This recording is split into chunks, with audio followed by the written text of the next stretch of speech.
Hello, my dear students. Today we are going to discuss our next grammar chapter, models. Now let's start discussing about models. Models. Models are the helping verbs which are used with the principal verbs to express certain moods as ability, obligation, permission, request, suggestion, advice, and so on. For example, they will go out. Will.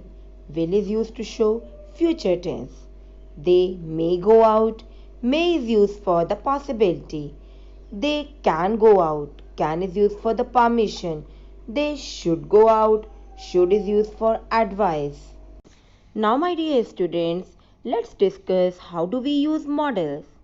So, the formula of using models is subject plus modal auxiliary verb plus main verb plus object.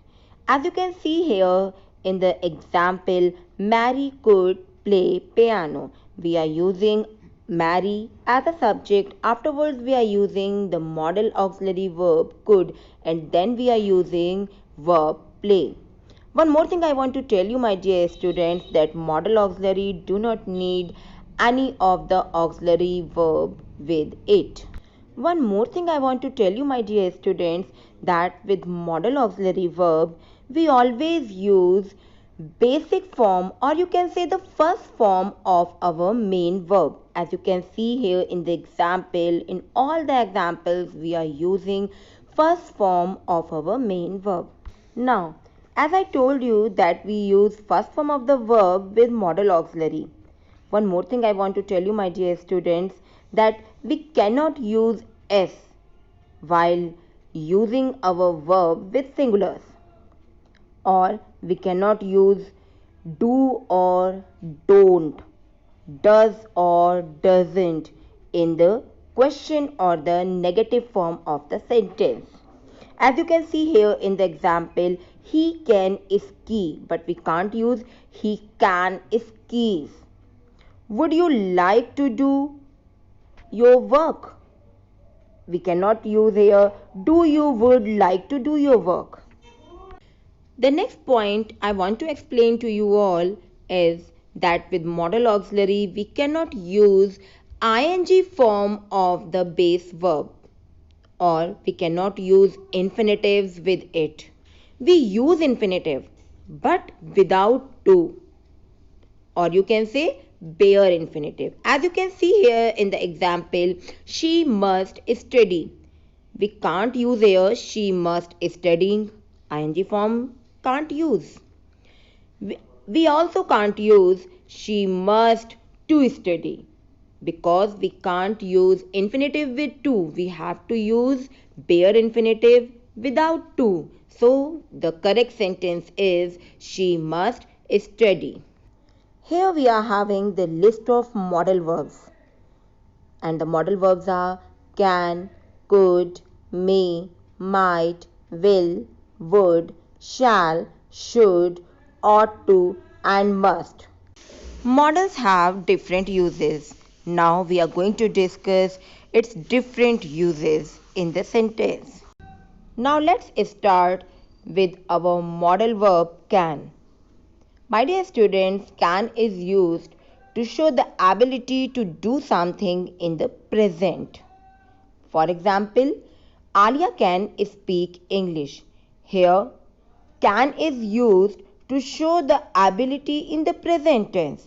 Alia can speak English. That means presently Alia is having the ability to speak in English.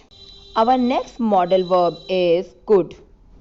Could is used to express ability in a weaker manner. As for the example, I could read even without eyeglasses.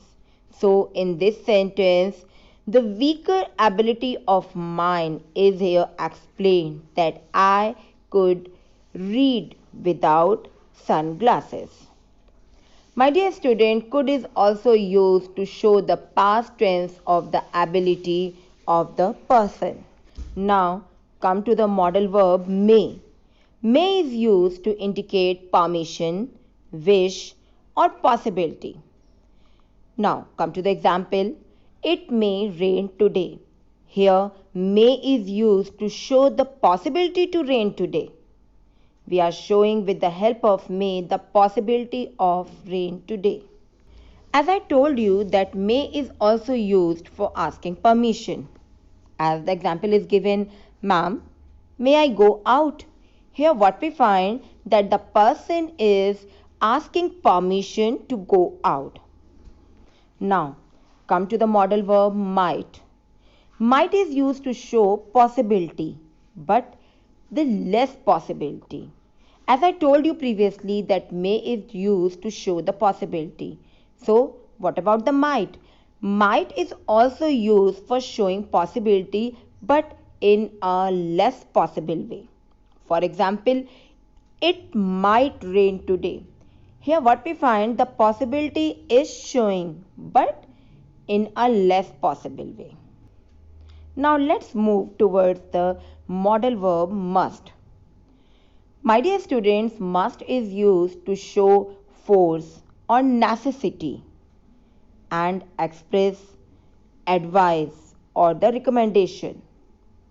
As the example is given here, I must go to the supermarket today. Here what we find, I must go. That means it is necessary to go to the supermarket today. So here must is explaining the necessity of doing something.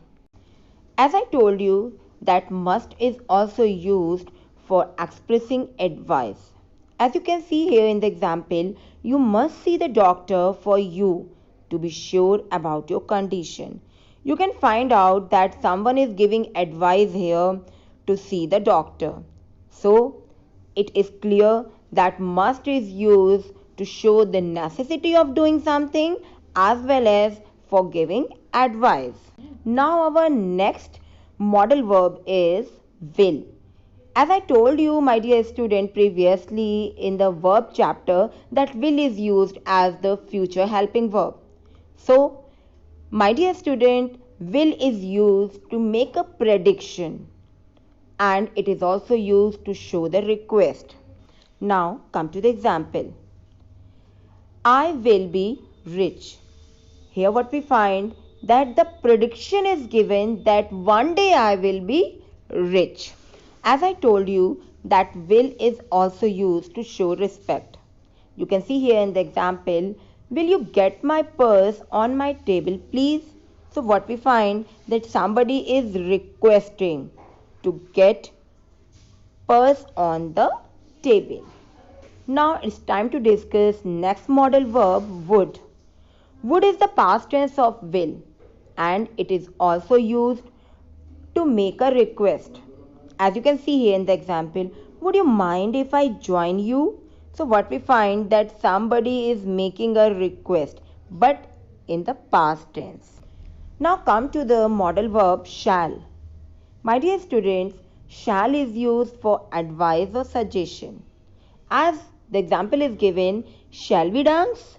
So what we find that I am giving suggestion to you to dance. Now our next modal verb is should.